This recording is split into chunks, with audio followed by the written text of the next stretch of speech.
Okay, మరి మన main ingredient రెడీగా ఉందండి. అండ్ అలాగే ఇద్దరు పార్టిసిపెంట్స్ కూడా రెడీగా ఉన్నారు ఊరించే వంటలు చేసి చూపించడానికి. సో ఫస్ట్ ఇద్దరిని పరిచయం చేసుకుని ఇవాళ వెరైటీస్ ఏంటో చూద్దాం. హాయ్ అండి. హాయ్. మీ పేరు?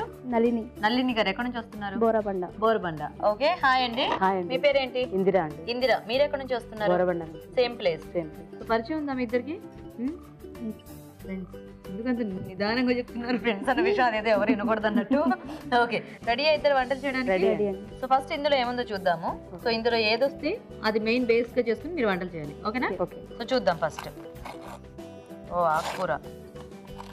ఏం ఆకుకూర? మెంతి కూర. నైస్. సో మెంతి కూర చక్కగా ఎందులో వేసుకున్నా కూడా మనకి ఆ ఫ్లేవర్ అనేది చాలా బాగుంటుంది కదా. చేస్తుంటారా మెంతి కూరతో వంట? నైస్. ఓకే, సో ఇద్దరు మీరు ఫాస్ట్ గా ఆలోచించేసుకోండి ఏం చేయొచ్చో మొదలు పెడదాం. సో చేస్తారా మెంతితో?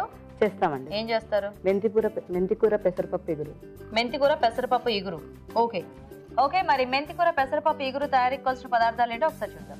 మెంతి పెసరపప్పు ఇగురు తయారు చేయడానికి కావాల్సిన పదార్థాలు: మెంతి కూర 1 కప్పు, నానబెట్టిన పెసరపప్పు 1 కప్పు, పోపు దినుసులు 1 టీ స్పూన్, తరిగిన పచ్చిమిరపకాయలు 2, ఎండుమిరపకాయలు 2, తరిగిన ఉల్లిపాయ 1, కరివేపాకు 2 రెమ్మలు, కారం తగినంత, ఉప్పు తగినంత, పసుపు చిటికెడు, అల్లం వెల్లుల్లి పేస్ట్ 1 టీ స్పూన్, వెల్లుల్లి రెబ్బలు 4, నూనె 3 టేబుల్ స్పూన్లు, కొత్తిమీర కొద్దిగా. ఓకే అండి, మరి కావాల్సిన పదార్థాలన్నీ చూసారు కదా. ఇందిరా గారు స్టార్ట్ చేద్దామా? స్టవ్ వెలిగిద్దామండి. ఫస్ట్ పెసరపప్పు నానబెట్టి పెట్టేసుకున్నారా? నానబెట్టి తీసుకొచ్చాను. ఓకే, సో జస్ట్ నానబెట్టేసుకుని వేసుకుంటే మనకి సరిపోతుంది కదా. సరిపోతుంది. వేద్దామా ఆయిల్? వేద్దామండి. వేయండి. పచ్చిమిరపకాయలు వేద్దామండి ఫస్ట్. చాలా చాలా. తర్వాత పోపు అక్కర్లేదా దీనికి? పోపు దినుసులు కూడా వేయాలి. ఓ, ఫస్ట్ ఇవన్నీ వేసిన తర్వాత పోపేస్తారా?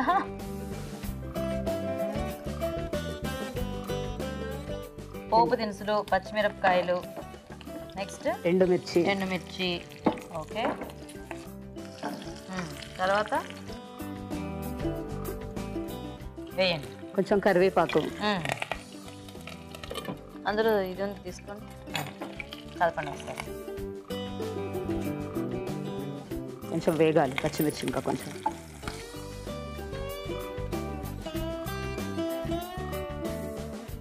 ఇంక మొత్తం మన కారం అంతా పచ్చిమిర్చియేనా? మళ్ళీ కొంచెం కారపొడి కూడా వేసుకోవాలి. ఉల్లిపాయలు.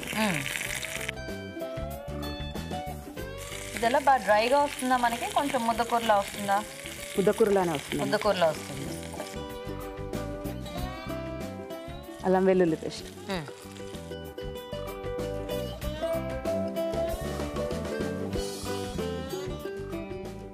వెల్లుల్లి రెబ్బలు కూడా వేసుకోవాలి. వేయండి.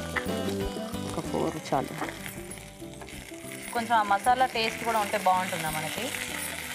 అంటే అల్లం వెల్లుల్లి కొంచెం టేస్టీగా ఉంటుందండి. జనరల్గా పప్పు అనగానే మనం చాలా ప్లెయిన్గా చేసేస్తూ ఉంటాం కదా.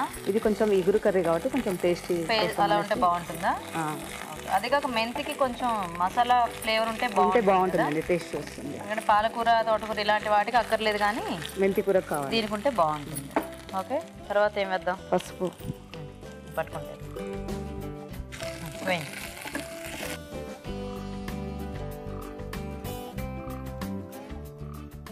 తర్వాత ఉల్లిపాయలు కొంచెం మగ్గిన తర్వాత మెంతి కూర అండి. మెంతి కూర వేసేద్దామా? వేసేసి. సో ఇంకా మెంతిని దేంట్లో వాడుతుంటారు మీరు? ఇలా పప్పులో కాకుండా టమాటోలో కూడా వేస్తూ ఉంటాం. టమాటో యాక్చువల్గా మనం ఏ కూర చేసుకున్నా మెంతి దాంట్లో కొంచెం మెంతి యాడ్ చేస్తే ఆ టేస్ట్ అనేది చాలా బాగా వస్తుంది. ఆరోగ్యానికి కూడా చాలా మంచిది.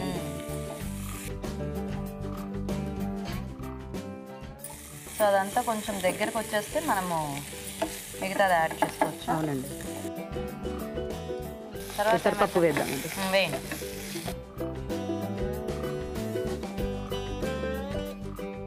ఇక్కడ ఇదేంటి, మినపప్ప పెసరపప్ప? మినపగుళ్ళు అండి. మినపగుళ్ళు పోపులో వేసుకోవా? మరి ఎందుకు మర్చిపోయారా? అయ్యయ్యో, పర్లేదు కదా. పర్వాలేదండి. మనకి బేసిక్గా ఆకుకూర ఎంత వేసినా వేయించేటప్పటికి తక్కువ అయిపోతుంది కాబట్టి కొంచెం మరి పప్పు క్వాంటిటీ కూడా ఎక్కువ అవ్వకుండా చూసుకుంటే బాగుంటుంది కదా. ఇలాంటివి ఏంటంటే మనకు చక్కగా అన్నంలో కలుపుకొని తిన్నా బాగుంటుంది. చపాతీలకి బాగుంటుందండి, బ్రేక్ఫాస్ట్ బాగుంటుంది. మూత పెట్టేద్దాం. మూత పెడదామా? అన్నీ ఇలా ఫాస్ట్గా అయిపోయే వంటలు చేస్తూ ఉంటారండి. మీరు వర్కింగా లేకపోతే? ఇంతకుముందు చేసేవాళ్ళు, ఇప్పుడు ప్రస్తుతం హౌస్ వైఫే. వారు ఏం చేస్తుంటారు? ప్రైవేట్ జాబ్ అండి. మీ వారి పేరేంటి? వెంకటాద్రి అండి. అవునా? పిల్లలు ఉన్నారా? ఇద్దరండి పాపలు. ఇద్దరు పాపలు. ఏం చదువుతున్నారు? పెద్ద పాప 2nd క్లాస్ అండి, చిన్న పాప 1.5 years. 1.5 years. ఓ, పేర్లేంటి? పాప పేరు గగన దీపిక అండి, పెద్ద పాప పేరు గగన దీపిక. బాగుంది. నెక్స్ట్ చిన్న పాప పేరు ధన్యశ్రీ. ధన్యశ్రీ.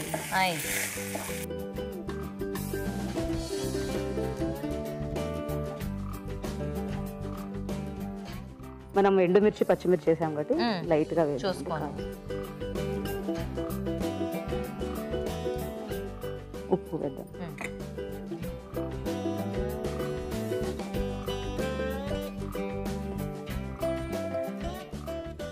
వాటర్ కూడా యాడ్ చేద్దామండి. దీంట్లో వాటర్ యాడ్ కొంచెం లైట్ గా, ఇది మొత్తం ఉడకడానికి చూసుకోండి ఎంత కావాలో. కొంచెం ఇంకొంచెం చాలండి. మనం రైస్ లోకి అయితే కొంచెం ఇలా ఉప్పులు కారాలు ఎక్కువ వేసుకోవచ్చు, కానీ చపాతీ లాంటి వాటిలోకి లైట్ గా వేసుకుంటే కొంచెం కూర ఎక్కువ తినొచ్చు కదా. తినొచ్చు. అవునండి, ఎందుకంటే పప్పులు ఉంటాయి కాబట్టి కొంచెం కమ్మగా ఉంటేనే బాగుంటుంది. మూత పెట్టేద్దామండి. సో ఈ వాటర్ ఎగిరిపోతే ఇంకా మనం దించేసుకోవచ్చు. దించేసుకోవచ్చండి. చూద్దామండి. చూద్దాం. ఓకేనా? ఓకే అండి, రెడీ. దించేసుకోవచ్చు. బౌల్ అలా పట్టుకోండి. నేను తీసుకుంటాను.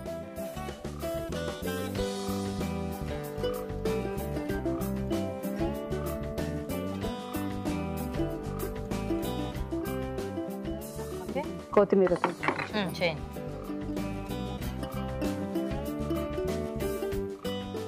ఓకేనా? ఓకే అండి.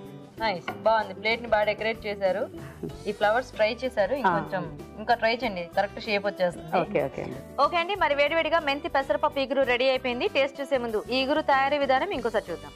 మెంతి పెసరపప్పు ఇగురు తయారు చేసే విధానం: ఒక పాన్ లో నూనె వేసి తరిగిన పచ్చిమిరపకాయలు, పోపు దినుసులు, ఎండుమిరపకాయలు, కరివేపాకు వేసి వేయించాలి. దీనిలో ఉల్లిపాయ ముక్కలు, అల్లం వెల్లుల్లి పేస్ట్, వెల్లుల్లి రెబ్బలు వేసి వేగనివ్వాలి. తర్వాత పసుపు, మెంతి కూర, నానబెట్టిన పెసరపప్పు వేసి మరికాస్త వేగనివ్వాలి. చివరిగా కారం, ఉప్పు వేసి తగినన్ని నీళ్లు పోసి దగ్గర పడినివ్వాలి. ఆపై కొత్తిమీరతో గార్నిష్ చేసి సర్వ్ చేసుకుంటే మెంతి పెసరపప్పు ఇగురు రెడీ.